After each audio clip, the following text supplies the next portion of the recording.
Hello and welcome to the channel. तो इस video में हम बात करेंगे आज के ट्रेडिंग सेशन की और कल के सेशन के लिए इंपॉर्टेंट लेवल्स की। सबसे पहले बात करेंगे इंडिया विक्स की। तो इंडिया विक्स को अगर हम देखें तो एक काफ़ी बड़ी ग्रीन कैंडल हमें 21 नवंबर को देखने को मिली। डाउन साइड में रिजेक्शन मिली।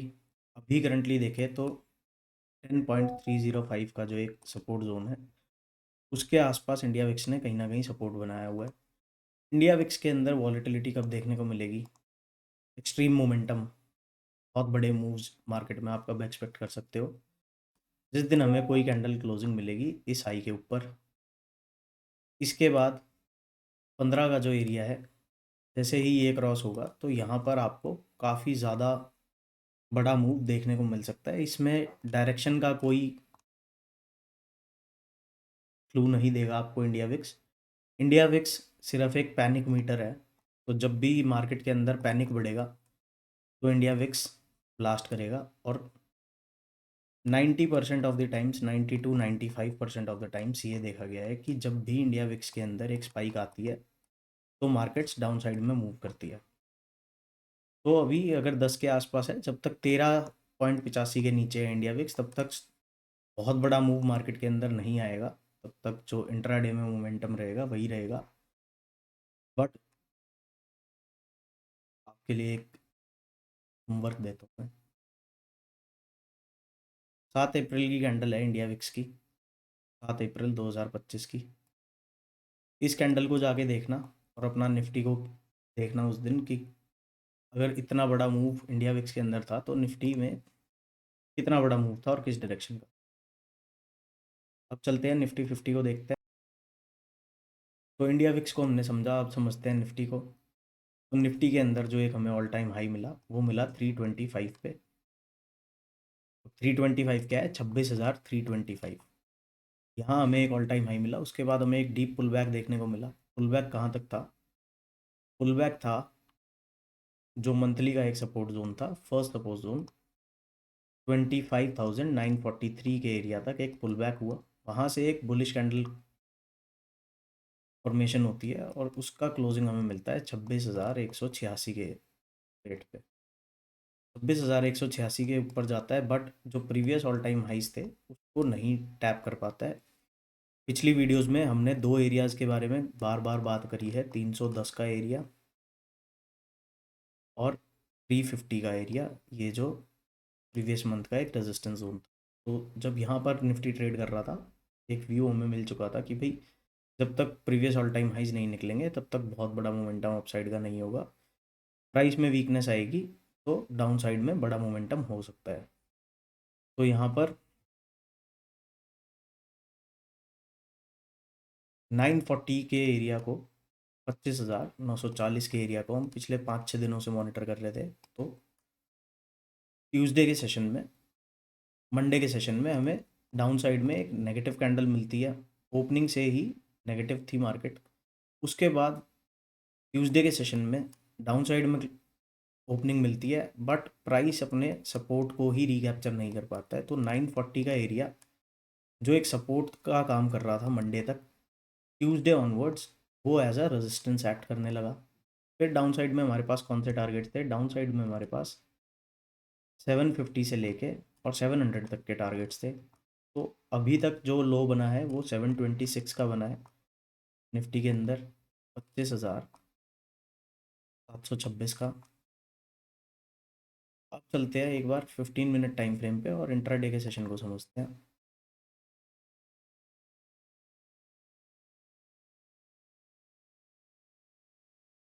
तो ये मंडे का सेशन है। मंडे को फर्स्ट कैंडल ऑनवर्ड्स ही नेगेटिव था। क्लोजिंग कहीं ना कहीं पिछले दिन के लो के नीचे जाके दी। ट्यूसडे को गैप डाउन मार्केट ओपन होती है, पिछले दिन के लो के नीचे होती है। सपोर्ट फाइंड आउट करती है 724 के एरिया से, जो एक सपोर्ट जोन था, वहाँ से रिवर्स करती है और कल के दिन के लो को, जो पिछले दिन एज अ सपोर्ट काम किया था, जब सपोर्ट ब्रेक हो जाता है तो सपोर्ट बिकम्स रेजिस्टेंस। तो ये चीज़ प्रूव हुई। आज के सेशन में भी उसी एरिया को रिविजिट किया। 940 एक सपोर्ट एरिया था जो निफ्टी में हम काफ़ी दिनों से डिस्कस कर रहे थे। कि 25,940 के ऊपर एक अच्छा सपोर्ट जोन है। तो जो एरिया अब तक सपोर्ट की तरह काम कर रहा था, 2 दिन से ऑलमोस्ट एज अ रेजिस्टेंस काम कर रहा है। तो अपसाइड के बारे में हमें समझ में आ गया ये तो, कि भाई अपसाइड के बारे में हम कब तक प्लान नहीं करेंगे निफ्टी के अंदर, जब तक 940 का जो एरिया है ये रीकैप्चर निफ्टी नहीं कर लेता है on 15 minute time frames at least. कोई 15 मिनट क्लोजिंग अगर हमें इस एरिया के ऊपर मिल जाती है तो फिर हम अपसाइड की बातें कर सकते हैं, और अपसाइड में हमें एक शॉर्ट कवरिंग मूव देखने को मिल सकता है।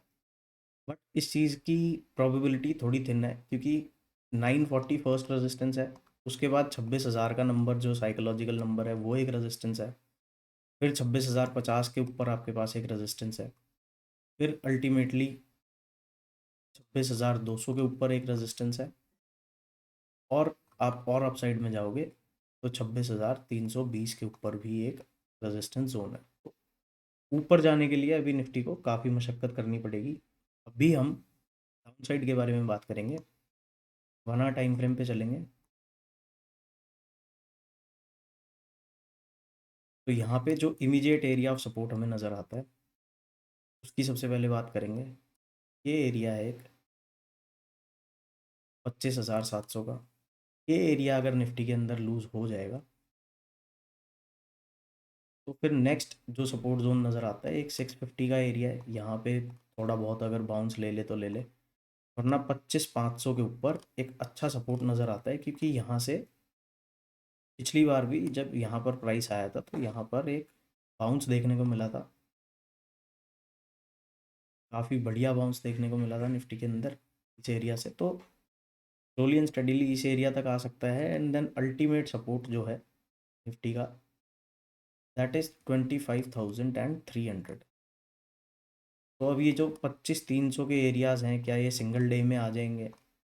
सिंगल डे में अगर आने होंगे तो उसका अंदेशा आपको होगा इंडिया विक्स से। अगर इंडिया विक्स के अंदर बहुत मैसिव कोई अपसाइड की कैंडल आती है तो यहाँ पर हमें बड़ा मोमेंटम देखने को मिल सकता है। अब करंटली जहाँ निफ्टी है उसको समझ लेते हैं।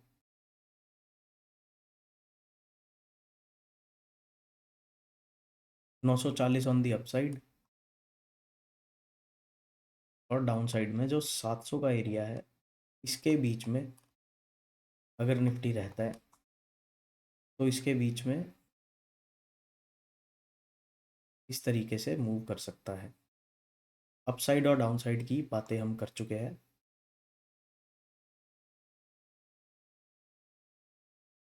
यहाँ पर डेली टाइम फ्रेम पर अगर आप देखोगे तो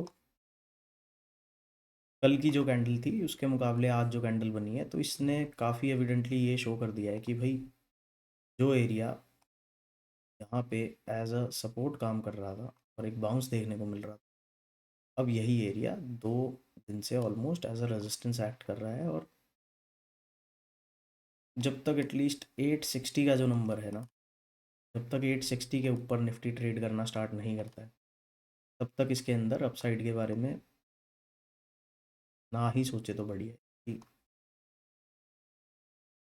यहाँ पर कोई स्ट्रेंथ नहीं आ रही है हमें किसी भी कैंडल के अंदर। और अपसाइड में इतना बड़ा मोमेंटम एक दिन में पॉसिबल होता नहीं है। सेंसेक्स को आप देखोगे तो सेंसेक्स का सेम पूरा पैटर्न रहता है जैसा निफ्टी का रहता है, क्योंकि इन दोनों इंडाइसेस की जो कंपनीज हैं उनके अंदर बहुत ज़्यादा डिफरेंस नहीं है। उसके अंदर 50 कंपनीज हैं निफ्टी 50 के अंदर, इसके अंदर 30 कंपनीज हैं। इसमें भी आप देखोगे तो जो एरिया अभी तक सपोर्ट की तरह एक्ट कर रहा था वाला एरिया, इसको एज अ रेजिस्टेंस ट्रीट किया है प्राइस ने पिछले 2 दिन। तो यहाँ पर भी वीकनेस है, और डाउन साइड में 83,566, 83,130 दिखता है।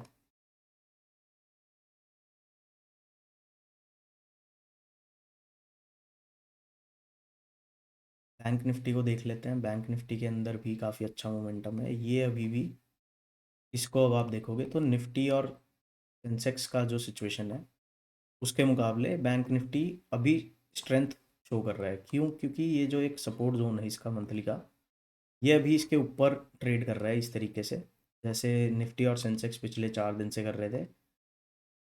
बट अब वो है डाउन साइड में इस एरिया पे। तो बैंक निफ्टी के अंदर स्ट्रेंथ काफ़ी थी क्योंकि बैंकिंग सेक्टर काफ़ी अच्छा परफॉर्म कर रहा था। सबसे बढ़िया चार्ट जो आपको देखने को मिलेगा वो देखने को मिलेगा मिड सेलेक्ट इंडेक्स का। इसके अंदर आप देखोगे तो 13,900 का एक कट ऑफ लेवल था, जिसके बारे में हमने पिछली वीडियोस में बात की है। अगर आपने प्रीवियस वीडियोस नहीं देखी है तो आप जाके पहले वो वीडियोस भी देखो, उनसे भी आपको काफ़ी कुछ देखने को समझने को मिलेगा। क्योंकि जब प्राइस स्मॉल रेंज में मूव कर रहा होता है उस टाइम पे एक्टिव होना ज़्यादा सही रहता है, तभी आप इस तरीके के मोमेंटम को चेज़ कर पाते हो। तो यहाँ पर 13,900 का एक एरिया था जिसके ऊपर हमारा जो बायस था वो अपसाइड का था। ब्रेकआउट जोन आइडेंटिफाइड था कि भाई breakout zone is somewhere around 14,118। Previous videos अगर आपने नहीं देखी है तो उनको प्लीज़ देखिएगा। उसमें मैंने वीकली के टारगेट्स और बड़े टाइम फ्रेम से लेके छोटे टाइम फ्रेम तक प्राइस को कैसे स्टडी करते हैं वो चीज़ डिस्कस कर रखी है। फिर डाउन साइड में हमारे पास एक सपोर्ट जोन था 13,780 का।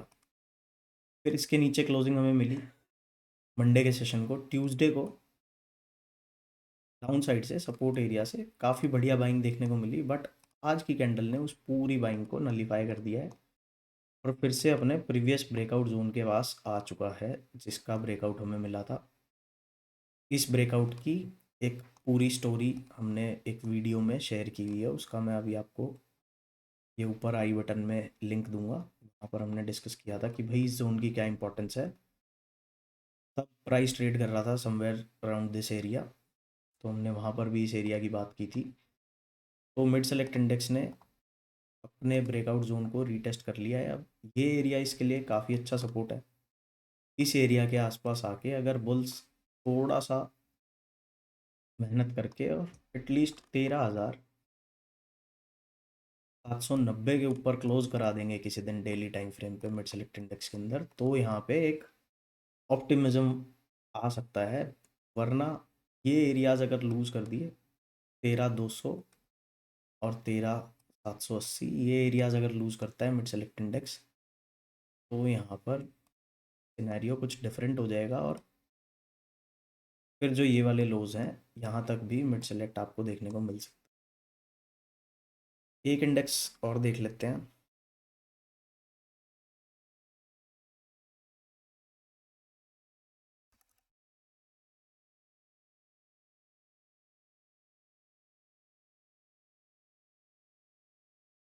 इसकी भी हमने प्रीवियस वीडियो बनाई थी, उस टाइम पे इस एरिया पर ट्रेड कर रहा था। तो उस वीडियो में भी हमने बात करी थी कि भाई ये एक अच्छा सपोर्ट एरिया है, यहाँ से हमें पहले भी बाउंस देखने को मिला है, उसके बाद भी बाउंस देखने को मिला है। बट अगर किसी तरीके से ये एरिया लूज हो जाता है तो फिर ये नेक्स्ट एरिया था और अल्टीमेटली इस एरिया तक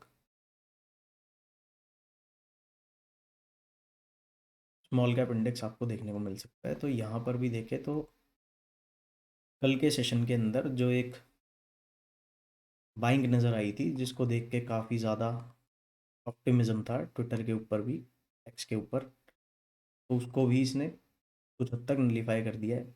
ये पॉजिटिव कब होगा, इसके अंदर स्ट्रेंथ कब आएगी, इसके अंदर खुशियाँ कब मनाई जाएंगी, वो है 18,000 का नंबर। जब तक 18,000 को तरीके से डेली टाइम फ्रेम पर रिक्लेम नहीं कर लेगा तब तक इसके अंदर बहुत ज़्यादा खुशी नहीं आएगी। तो this is all in this video. मिलते हैं नेक्स्ट वीडियो में। बाय बाय, जय श्री राम। अगर आपने प्रीवियस वीडियोस नहीं देखी है तो जाके वो सारी वीडियोस देखना। स्मॉल कैप इंडेक्स के ऊपर भी बनाई हुई है, मिड सेलेक्ट के ऊपर भी है, और बाकी इंडाइसेस को हम कवर करते ही है।